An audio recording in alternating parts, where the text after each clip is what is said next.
I was a curious fool and I paid the price. What I experienced was pure horror, a warning carved into my soul. My name is Liam, and this is the most terrifying story of my life. I was a curious fool and I paid the price. What I experienced was pure horror, a warning carved into my soul. My name is Liam, and this is the most terrifying story of my life.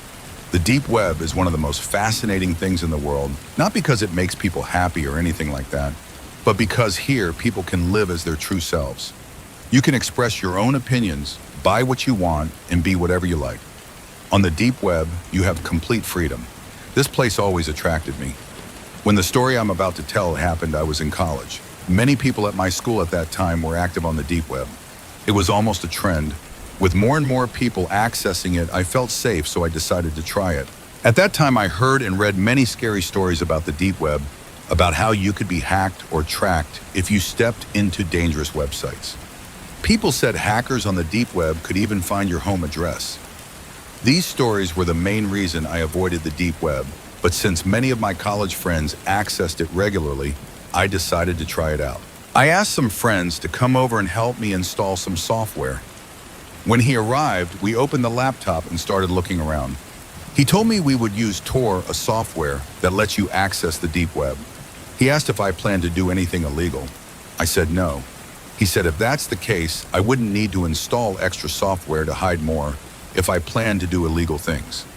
A while later, everything was ready. I had a new IP address, and my friend told me about things I should and shouldn't do.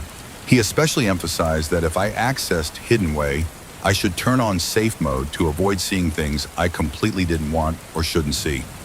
After about 2 weeks using the deep web, I felt like a pro. I accessed many different websites, met wonderful people, made new friends, and even bought some items there. I became careless and ready to dig deeper into the deep web. I turned off safe mode on Tor and started seeing new links. I had to wait a bit because Tor was slow and many links had expired. Finally, I encountered a website called Hidden Way. It was basically a large chat room with many different topics. My mindset was pretty strong. I had watched violent movies and scenes of fighting or intense moments on the regular internet before across various platforms. I noticed this website was truly disturbing. The people in these chat rooms were really dangerous. They bragged about things they had done. In one chat room, a man named Warrior045 was on stage. He told a story about breaking into a family's home, taking a young girl and harming her parents in a brutal way by hiding and waiting under their bed.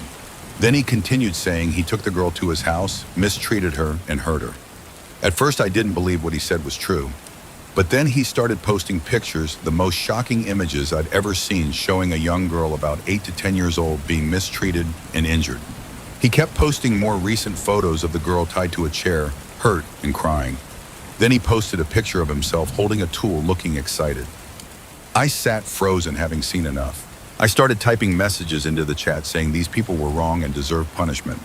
How could they sleep peacefully after doing these things?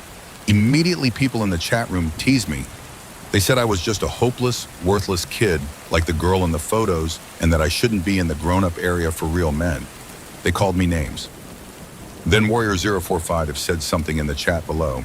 He said, "So where do you live, friend? I'm sure everyone would be thrilled if you appeared on this website."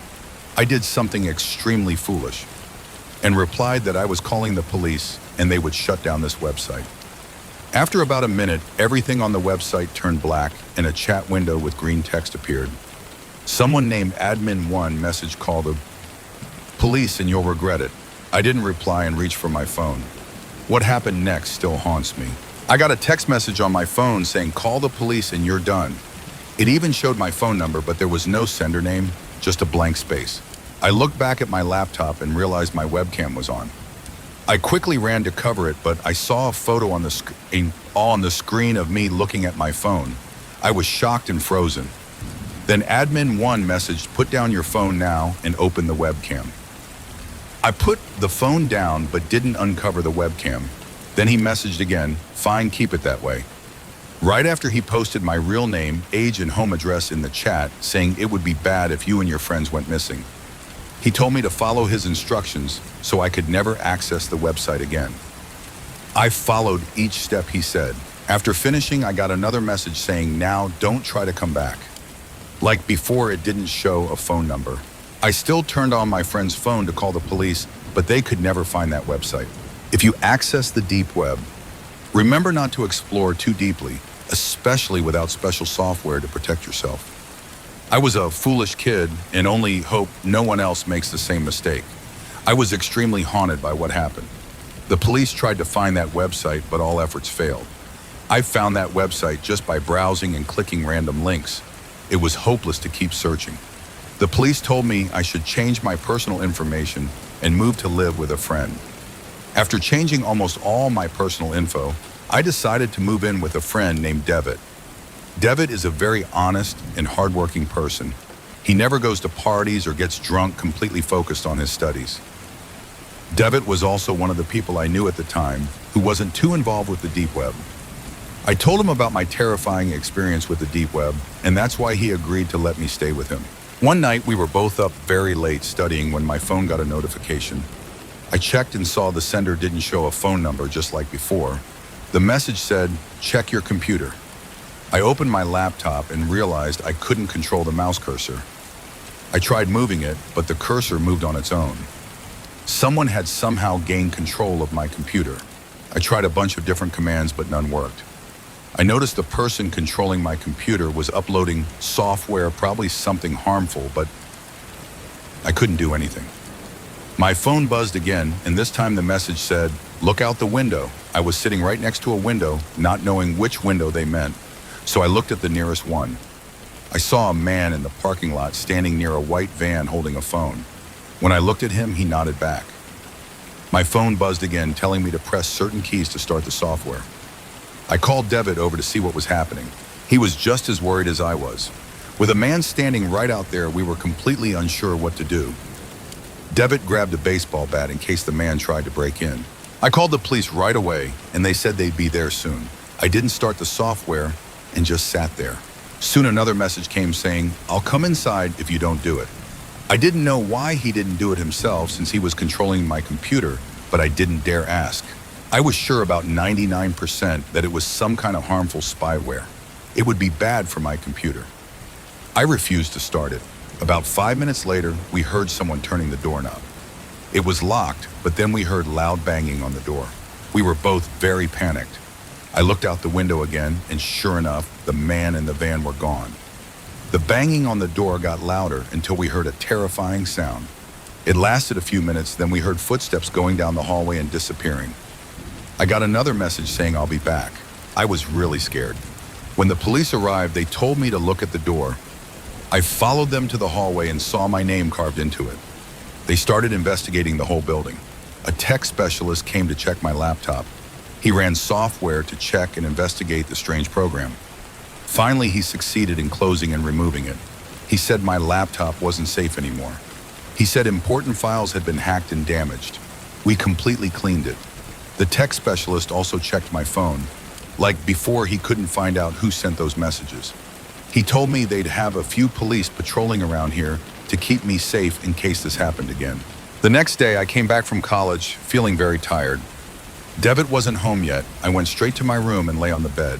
As I closed my eyes, I heard a strange noise in my closet. I looked up, and after hearing nothing else, I lay back down and slept. After a few minutes, the closet door suddenly burst open. I jumped out of bed and saw a man wearing a mask walking toward me. I ran out of the room, slammed the door behind me, ran to the parking lot, started my car, and drove away as fast as I could.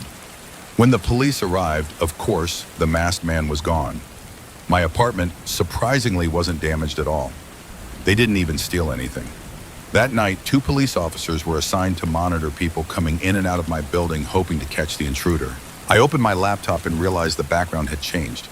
It used to be just a green field picture.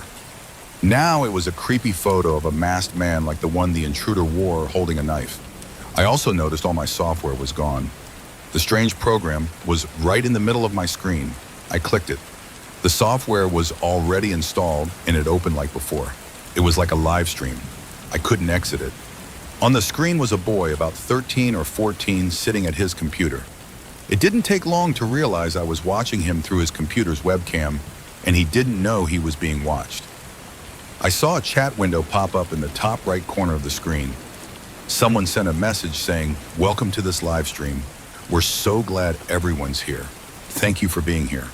I was shocked to see my name appear as if I had started this live stream. As I kept watching, I saw the door behind the poor boy slowly open. A man walked out holding a toolbox. He slowly put the toolbox on the floor and pulled out some tape. He walked behind the boy, taped his mouth shut, and held him tightly. The poor boy looked very scared. He tried to scream but couldn't. Still, there were many noises, so I think the boy was home alone. I tried to exit the software, but I couldn't. I saw the man pull out a tool and hurt the boy. Blood started coming out, and the boy made pain sounds. I could see tears streaming from his eyes as the man kept going deeper. The man then took out another tool and hit the boy's arm several times until it was badly hurt. I tried everything to escape this, but nothing worked.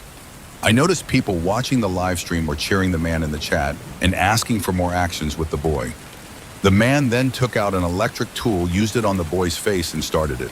The boy screamed in pain as the tool moved across his face. Blood was everywhere, splattering on the camera. I started crying with hopelessness because I couldn't stop this. The man reached for the tool again and hurt the boy further. Then he took a large knife and harmed the boy, throwing him to the ground. I felt sick and threw up all over the floor.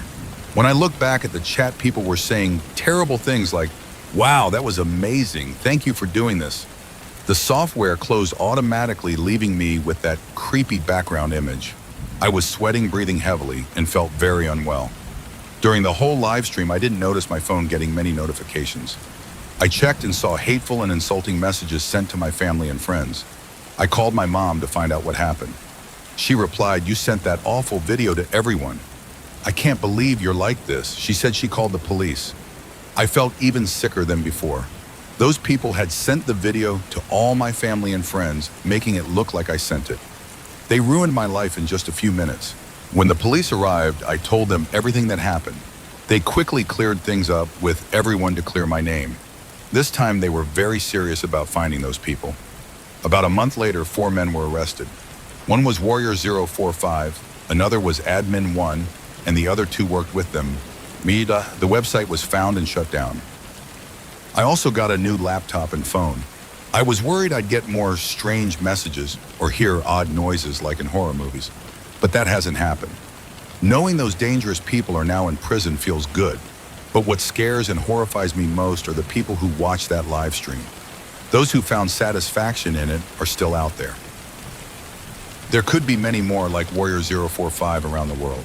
If you want to explore the deep web, you must be extremely careful. The more cautious, the better.